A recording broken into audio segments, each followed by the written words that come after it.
Maximum అందరు చెప్పేది ఒకటే, అమ్మాయిలు తెలియని అమ్మాయిలు ఉంటారు, అక్క అనకుండా ఆంటీ అంటారు. ఆంటీలో పెళ్ళి అయిపోగానే ఆంటీలు అయిపోతారా? పిల్లలు కూడా కాదు, పెళ్ళై సంవత్సరం కూడా కాదు, 1 month 2 months లో ఉంటారు. ఆంటీ అంటే ఎంత చికాకుగా ఉంటది. అరే పెళ్లి కాలేదు మీకు, మీకేం పెళ్ళిళ్ళు కాలేదు, మాకేం పెళ్ళిళ్ళు అయినవి, అంతే తేడా. ఇంకా బాయ్స్ ఉంటారు, ఇంత హైట్ ఉంటారు, పర్సనాలిటీస్ ఇంత ఉంటాయి.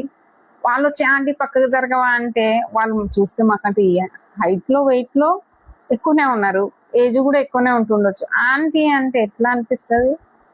అరే 50-60 years ఉన్న వాళ్ళని ఆంటీ అనండి, మాలాంటి వాళ్ళని కాదు. ఆంటీ అనకండి, అక్క లేదా అన్న అనండి. మేము ఎవరిని అనం కదా ఆంటీ అంకుల్ అని, ఏజ్ ఉన్న వాళ్ళనే అంటాం.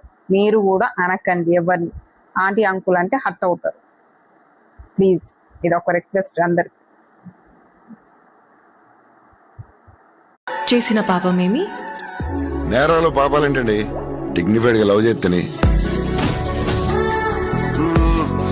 చచ్చే వరకు చేయవద్దని వేయాల్సిన ముద్రలేసేసావు. మేడం ఏదో తాగిన మత్తులో కరిసేసిన, అసలే మన లైఫ్ అంతంత మాత్రం.